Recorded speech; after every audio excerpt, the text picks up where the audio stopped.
Alors, petite séance où on va faire une posture debout et une posture de dos plat, et toute notre séance va être organisée de sorte de pouvoir réaliser un très beau dos plat. Vous savez, ce dos plat où on a la rotation des bras là, hein, c'est ce grand mouvement avec les bras ensuite qui viennent se placer à la verticale. Alors ça, on l'avait fait il y a quelques semaines dans nos cours en vrai, et on va essayer de le retrouver à la maison. Timothée, tu peux venir.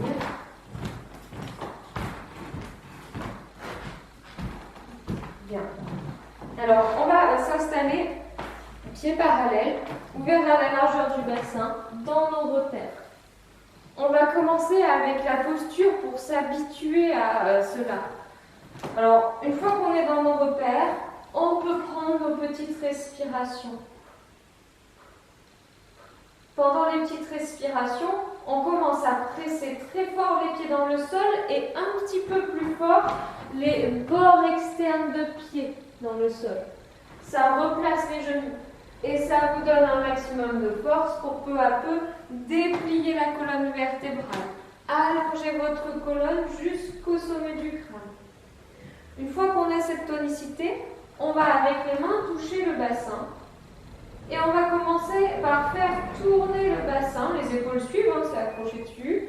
Voilà. Mais on s'arrête avant de sentir qu'on effondre les genoux ou qu'on lâche le bord externe de pied. Au bout d'un moment, on ne peut pas aller plus loin. On continue de se grandir, toujours sur notre verticale, on touche les épaules et on fait tourner non plus le bassin, mais la ligne des épaules. Et le regard, toujours dans l'axe du sternum, toujours avec l'autograndissement. Vérifiez que vous n'êtes pas plus sur un pied que sur l'autre. Puis étendez les deux bras à la hauteur des épaules, à peu près. Paume de main regarde vers l'avant, comme Timothée. Imaginez que vous voulez mettre un maximum de distance entre le bout des doigts d'un côté et le bout des doigts de l'autre côté. Allongez au maximum vos cervicales. Vérifiez que vous êtes autant appuyé sur un pied que sur l'autre. On maintient cette position de rotation et on fait notre petite bascule du bassin. Ça ne va pas très loin dans cette position, mais vous sentez que ça se tonifie dans le centre.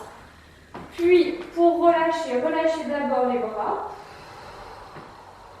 Et on redéfait la rotation. Et on enchaîne avec le stretch de récupération. Longue respiration pour descendre. Long soupir pour descendre les fesses. Lâchez bien votre tête, vos épaules, tout le long de la colonne vertébrale, les muscles qui vous portent habituellement toute la journée.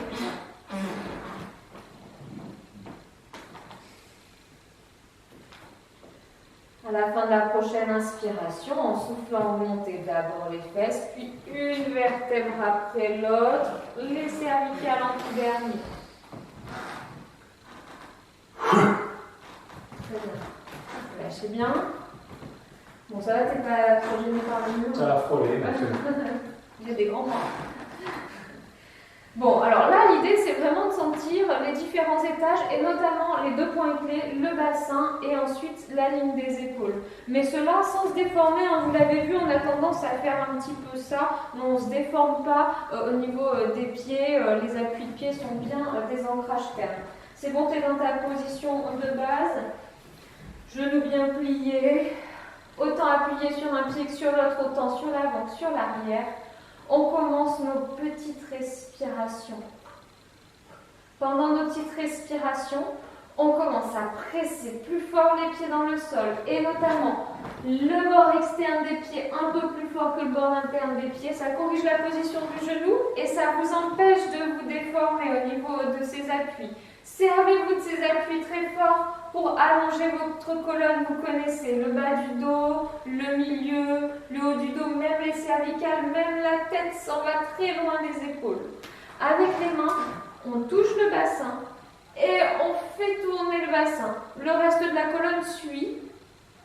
Au bout d'un moment, le bassin ne peut pas aller plus loin, il est bloqué à cause du fait que les pieds sont scotchés au sol. Alors on amène les mains sur les épaules, toujours dans la sensation de se grandir. On fait tourner la ligne des épaules. Très bien. On vérifie qu'on n'est pas sorti de la verticale, qu'on n'est pas penché en avant et en arrière. Et en étend les bras, paume de main regarde vers l'avant. Très bien. Vérifiez que vous n'avez pas crispé les trapèzes. Super. Et commencez à vous étirer par le bout des doigts. Ça entraîne les poignets, les coudes, les épaules, les omoplates s'écartent. Gardez le visage dans le même axe que le sternum. Le nez, le regard dans l'axe du sternum. On s'étire, on pousse dans les bords externes de pied. On fait la petite bascule du bassin avec les muscles du centre. Ça éloigne le coccyx du sommet du crâne. Les deux majeurs s'éloignent l'un de l'autre. Puis on relâche d'abord les bras, puis la rotation. Et on enchaîne sur un stretch de récupération. Longue respiration.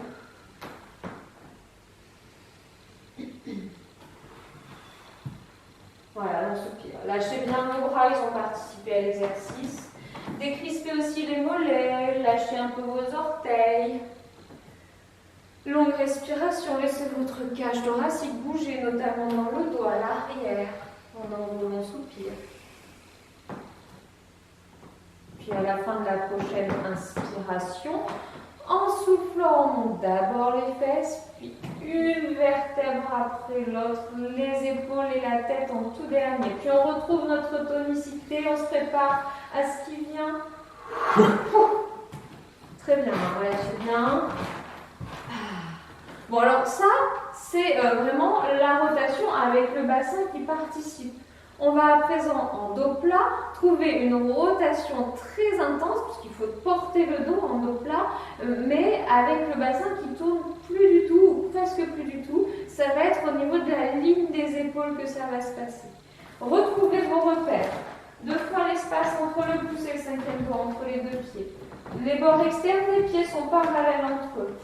Les genoux sont un peu fléchis. Bien, et faites, voilà, quelques mouvements du bassin pour trouver, non pas le neutre du bassin, mais une légère antéversion.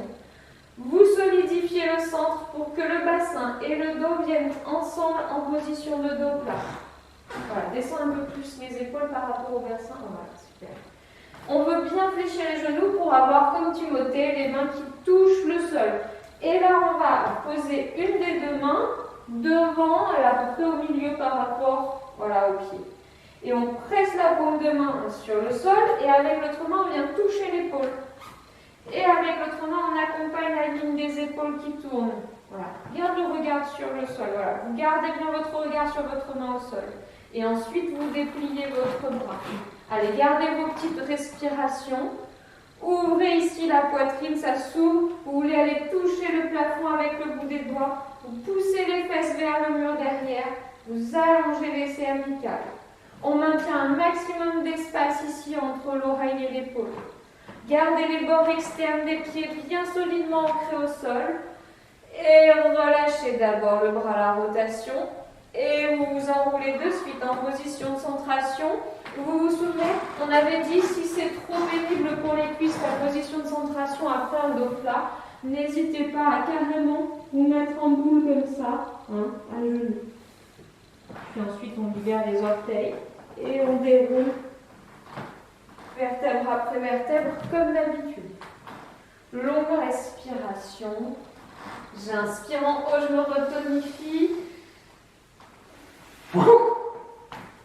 Très bien, et bougez un petit peu. N'hésitez pas à taper un petit peu les cuisses si c'est un petit peu crispé.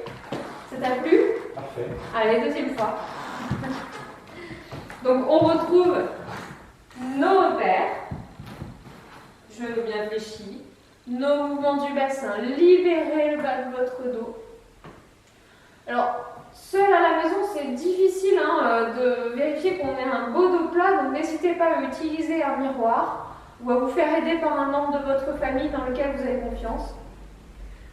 On s'installe en légère antéversion, on accompagne la bascule en dos plat, le bassin et le dos sont solidaires entre eux. Voilà, pareil, descend un peu ça et remonte là. Voilà, parfait, yes. Allez, petite respiration, on allonge la colonne. Et là, c'est l'autre main qui reste sur le sol par rapport à tout à l'heure. Avec l'autre main, je vais toucher l'épaule. Et je fais tourner la ligne des épaules. Voilà. Vous voyez, les deux épaules sont quasiment à la verticale l'une de l'autre. Et on allonge le bras. Attention de ne pas faire plonger votre épaule comme ça. Faites une belle rotation externe de l'épaule pour bien ouvrir ici la poitrine. Imaginez qu'avec le bout des doigts, vous voulez toucher le plafond, sortir la tête des épaules pour mettre un maximum d'espace entre l'oreille et l'épaule. Gardez le regard sur la main qui est au sol. Pressez les bords externes de pied sur le sol. Mettez du poids sur vos talons pour pousser le sacrum en arrière. Tonifiez votre taille. Vous portez votre dos. Puis vous relâchez la rotation. Et vous partez soit sur la position de centration, soit en boule. En tout cas, vous lâchez tout. La ligne des épaules, le dos, les cervicales, la tête, les bras. Vous décrispez même les mains, les orteils, les cuisses. À la fin de la prochaine inspiration, en soufflant, on monte d'abord les fesses, puis le bas du dos, le milieu, les épaules, les cervicales en tout dernier. Je m'étire loin, loin, loin. Allez, n'hésitez pas à faire un peu ça. Récupérez vos cuisses. Ça va? Ça va. Tu m'as fait laisser trop longtemps? Non, c'est va, tout va bien. Bon, bah, c'est très bien. Vous avez la force pour refaire une deuxième fois si vous voulez. Je le disais, faites-vous aider ou faites-le devant le miroir pour perfectionner votre posture. Mais ensuite, essayez de reproduire juste avec les sensations. Allez, je vous retrouve très bientôt pour d'autres sessions.